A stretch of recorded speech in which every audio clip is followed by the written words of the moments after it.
रहीम अस्सलाम वालेकुम स्टूडेंट्स। आज आपके पास lecture number 12 review class 10th का।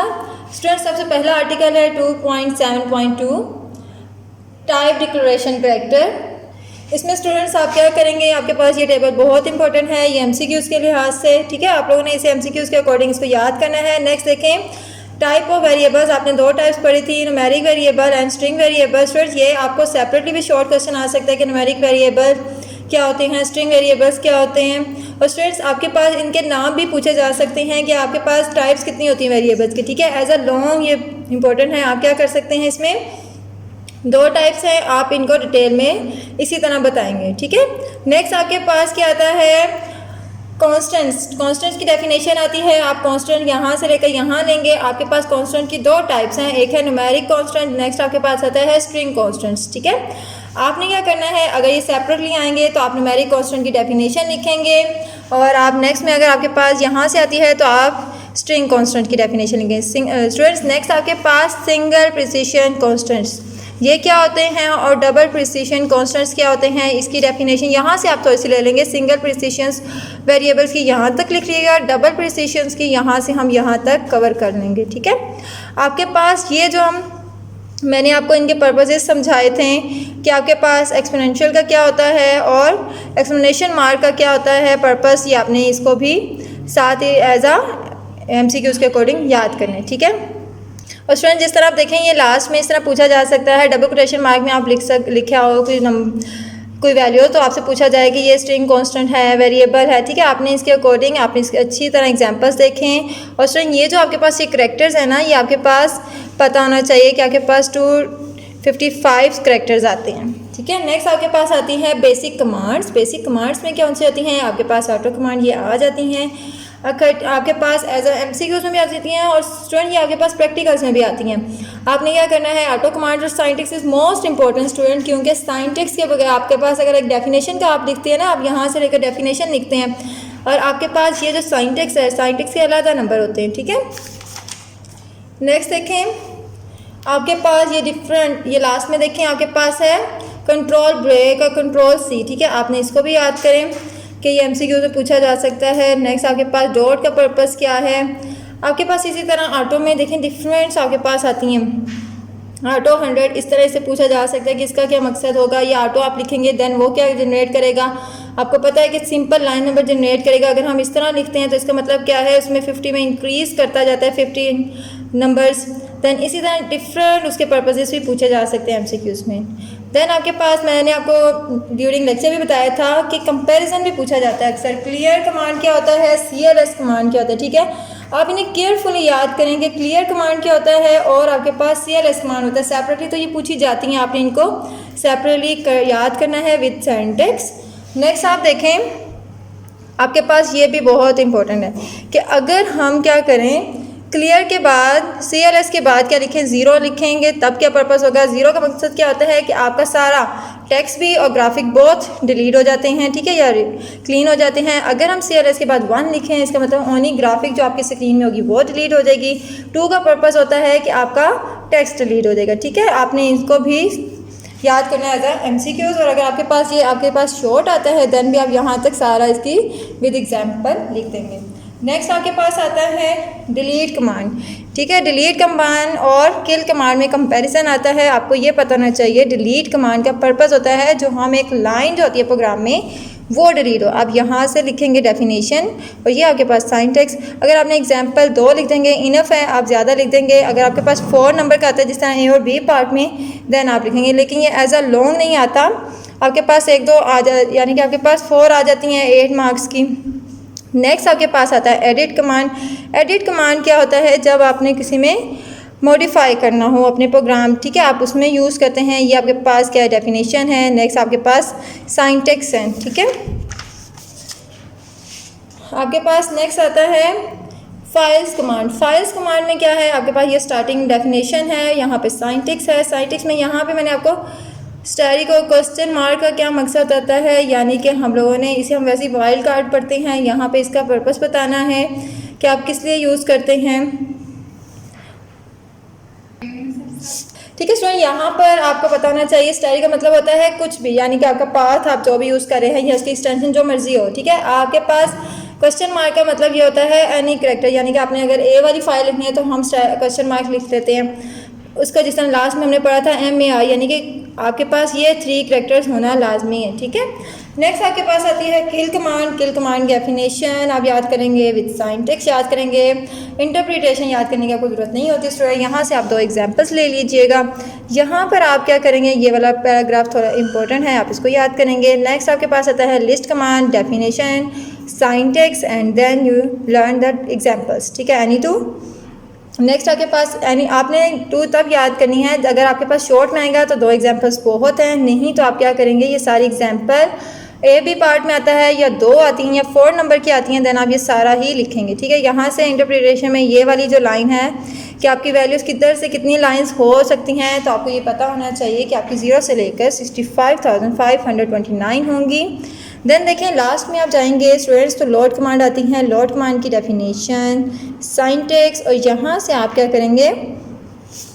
करेंगे यहाँ से इसकी एग्जाम्पल लेंगे। स्टूडेंट अब कंपैरिजन देखा जाए तो जो कौन सी कमांड्स मैच होती हैं वो होती है एक लोड और सेकेंडली आपके पास सेव। ठीक है, लोड और सेव में थोड़ा सा आप याद डिफरेंस करें और इनको याद करें। स्टार्ट नेक्स्ट देखें आपके पास क्या रहती है MK डायरेक्टरी। ठीक है, MK डायरेक्टरी ये वाली देखिए डेफिनेशन है, सिंटैक्स है और यहाँ पर इसकी एग्जांपल आ गई। नेक्स्ट देखें नेम कमांड। नेम कमांड ये आपके पास नेम की डेफिनेशन, सिंटैक्स और एग्जांपल। यहाँ पे रीनेम और नेम। ठीक है, आपने इनको भी डिफरेंसेस करके याद करना है। ठीक है, आप इनको याद करके स्टूडेंट, और सिंटैक्स आप लाजमी जब भी किसी भी कमांड का सिंटैक्स याद करें तो आप क्या करें, उस सिंटैक्स को याद करके लिखें, क्योंकि जब तक आपका सिंटैक्स अच्छी तरह नहीं होगा ना तो आपका कभी भी, एक तो आपको प्रोग्रामिंग के दौरान आपको मसले होंगे और सेकेंड आपको मार्क्स नहीं मिलेंगे उस क्वेश्चंस के। यहाँ पे आप डेफिनेशन करेंगे, यहाँ पे सिंपल एग्जांपल लीजिएगा, ये एक्सप्लेन मत करिएगा। यहाँ पे सिंपल ऊपर से हम डेफिनेशन ले लेंगे, आगे मोर एक्सप्लेन करने की ज़रूरत नहीं है। RMK डायरेक्ट कमांड्स, यहाँ से आपकी डेफिनेशन आ गई, यहाँ से आपके पास सिंटैक्स आ जाएगा, यहाँ पे आपके पास एग्जांपल। रन कमांड आपके पास starting definition, syntax and then ये एग्जांपल आपके पास आ जाएगी। सेव कमांड आप लेंगे, डेफिनेशन आ जाएगी और सिंटैक्स है आपके पास, और लास्ट में चेक करें स्टूडेंट्स ये आपके पास क्या है, एग्जांपल्स हैं। ठीक है, आपके पास नेक्स्ट आती है सिस्टम कमांड। अब सिस्टम कमांड की आप लोग यहाँ से ये डेफिनेशन याद करेंगे, सिंटैक्स हो गया और ये आपके पास एग्जांपल। ठीक है, नेक्स्ट आपके पास आता है लिस्ट कमांड, और लिस्ट कमांड में कंपैरिजन आ सकता है। आपके पास 2 तरह की होती है। ठीक है, एक आपके पास लिस्ट है स्टूडेंट, एक आपके पास क्या है, लिस्ट कमांड। ठीक है, आपने लिस्ट और लिस्ट में भी कंपैरिजन याद करना है। आप डेफिनेशन लिखेंगे, सिंटैक्स लिख देंगे। प्रिंट या प्रिंट भी आपके पास आती है, वो आपके पास होती है स्टेटमेंट। ठीक है, आपने यहाँ से डेफिनेशन, यहाँ से आपके इसका सिंटैक्स आ जाएगा। काउंट कमांड आपके पास ये हो जाएगा, आपके पास नेक्स्ट आपके सिंटैक्स हैं। नेक्स्ट आपके पास यहाँ पर स्टॉप, ये थोड़ी सी वर्किंग इसकी इंपॉर्टेंट है, आप इसको यहाँ से याद कर लीजिएगा। यहाँ पे बेसिक स्टेटमेंट स्टार्ट हो जाती हैं, आपने क्या करना है, स्टार्टिंग एंड स्टेटमेंट लेने हैं, डेफिनेशन आ जाएगी, सिंटैक्स आ जाएगा। REM स्टेटमेंट्स आप याद करेंगे, सिंटैक्स, और ये आपके पास इसका प्रोग्राम है। नेक्स्ट आपके पास स्टॉप स्टेटमेंट आती है, आपने डेफिनेशन लिखनी है और आपके पास यहाँ पर सिंटैक्स है। नेक्स्ट आपके पास लास्ट में चले जाएंगे स्टूडेंट्स, आपके पास अब देखिए स्टूडेंट्स यहाँ पर आपके पास क्या था, स्टेटमेंट स्टार्ट होती हैं। ठीक है, आपने क्या करना है, स्टेटमेंट में यहाँ पर आपके पास एंड स्टेटमेंट है, सिंटैक्स है, और यहाँ पे REM स्टेटमेंट्स है, ये आपके पास सिंटैक्स है। ठीक है, यहाँ पर आपके पास 3 आ जाती हैं स्टेटमेंट्स, आपने इसको यहाँ से लर्न करने से। उसके बाद स्टूडेंट्स आगे हमारे पास नेक्स्ट आर्टिकल है 1.11, आपके पास आता है वो है ऑपरेटर इन बेसिक्स।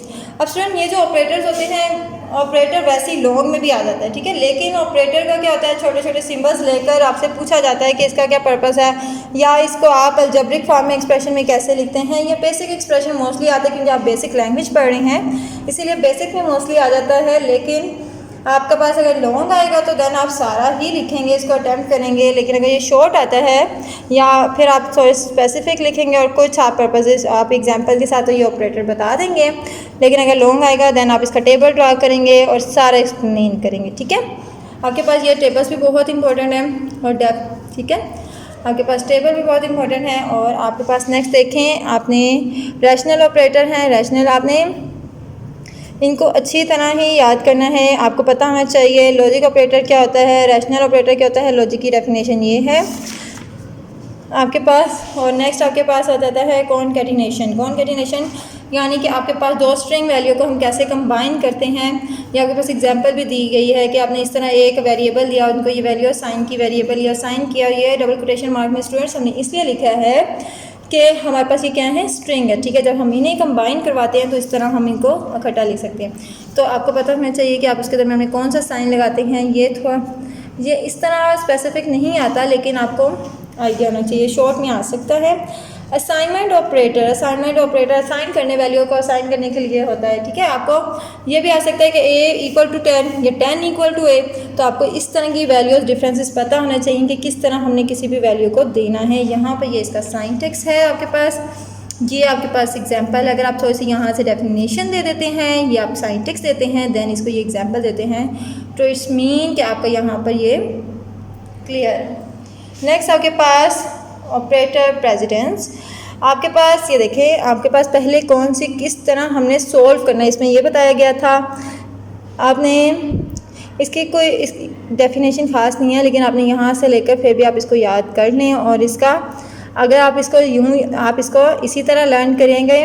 और स्टूडेंट ये पूछा जा सकता है कि आपके पास सबसे पहले क्या सॉल्व होना चाहिए, ब्रैकेट सॉल्व होनी चाहिए कि और ऑपरेटर, तो आपको इस तरह कंपेरिजन करके पूछा जा सकता है कंपेयर कि क्या चीज़ पहले सॉल्व हो सकती है, ठीक है। उसके बाद टाइप कन्वर्जन है, ठीक है। टाइप कन्वर्जन्स में आपके पास कन्वर्जन आती हैं, आप क्या करते हैं, यहाँ से यहाँ तक आप करते हैं।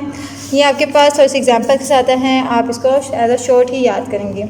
नेक्स्ट आपके पास आता है असाइनमेंट स्टेटमेंट। आपने असाइनमेंट स्टेटमेंट की डेफिनेशन ली, देन सिंटैक्स लिया, और आप एग्जाम्पल में आप इसकी एग्जाम्पल अगर लॉन्ग आएगा तो आप लिखेंगे, अगर शॉर्ट आएगा तो आप इसको रहने दीजिएगा, ठीक है। नेक्स्ट आपके पास है रीड डेटा स्टेटमेंट। आपने क्या करना है, ये इंपॉर्टेंट है, एज अ लॉन्ग आप सिंटैक्स लिखेंगे। यहाँ पर आपके पास ये एग्जाम्पल है स्टूडेंट्स, यहाँ पे एग्जाम्पल देखेंगे, सिंपल सी थी कि आपने रीड लिया, ए भी दिया, सी डॉलर साइन, ठीक है। यहाँ पर आपने क्या किया, सी आप इनको कंपेयर कर रहे हैं, यानी कि आपने इनको वैल्यूज़ दी, यानी इसमें ऐड होंगे, सॉल्व होकर आपका आंसर आ जाएगा, ठीक है।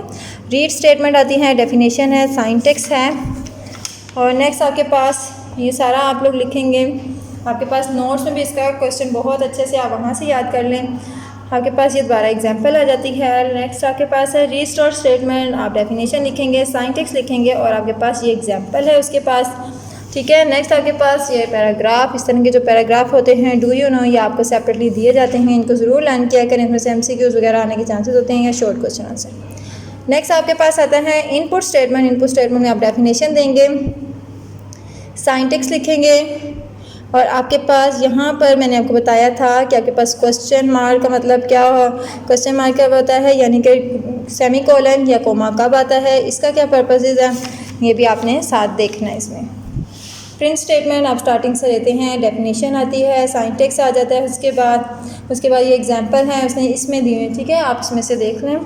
नेक्स्ट आपके पास है प्रिंट स्टेटमेंट क्या है, डेफिनेशन लेंगे, सिंटैक्स लेंगे। आपके पास में दो तरह की होती थी, एक होता था स्ट्रिंग फील्ड्स और दूसरा होता था न्यूमेरिक फील्ड्स, ठीक है। आपके पास इसमें आपको बताया नंबर 1 में ये हैं और ये हैं, और आपके पास ये थे, ठीक है। आप इसमें से चेंजिंग, इनमें से आप ये याद करिएगा, और साथ ये बहुत ज़्यादा नहीं आती स्टूडेंट्स, ये नॉर्मल सी आती हैं, ठीक है। आपके पास ये वाली स्टेटमेंट्स स्टूडेंट। नेक्स्ट आपके पास इसमें से आप MCQs कर लीजिएगा, शॉर्ट डेफिनेशन, और ये स्टूडेंट जितनी भी आपके पास डेफिनेशंस हैं इनके पर अच्छी तरह याद कीजिएगा, और जो मैंने आपको प्रोग्राम करवाए हैं आप इनको साथ साथ एज अ प्रैक्टिस कर लीजिएगा। स्टूडेंट यहाँ पे जो आपके पास फिल इन द ब्लैंक्स है ना, तो आपने fill in the blanks as a MCQs आते हैं। आपको पता है कि आपके सिलेबस में ब्लैंक्स नहीं आती, ठीक है, लेकिन आपको ये MCQs में आ सकते हैं, जिस तरह के इस तरह के बेसिक स्टैंड्स हो, ये शॉर्ट में आ सकते हैं, ठीक है। आपने शॉर्ट में पूछा जा सकता है बेसिक स्टैंड्स फॉर, इसी तरह आपने ये जिस तरह इसमें अंदर जितने भी हैं इनको इस तरह छोड़ा ना करें। आपके बुक्स के जो प्रीवियस एक्सरसाइज होती हैं इसके क्वेश्चन आंसर या MCQs मोर इंपॉर्टेंट होते हैं, ठीक है, आपके अंदर, यानी कि आपके जो चैप्टर में इंक्लूड होते हैं उससे ज़्यादा इंपॉर्टेंट होते हैं, यहाँ से आने के चांसेस भी होते हैं। आप इनको भी साथ ज़रूर एक्सरसाइज को याद कीजिए। आपने इस तरह के MCQs, ये जो आपके पास ट्रू फॉल्स हैं, आप ट्रू फॉल्स की जो ट्रू लाइंस हैं उनको ट्रू करें, और जो फॉल्स हैं उनको चेक करें। अगर इससे भी MCQs आ जाते हैं कि इसका क्या पर्पस था, ठीक है। अगर उसकी रॉन्ग स्टेटमेंट को आप करेक्ट करें, जो उसमें मिस्टेक है उसको देखें।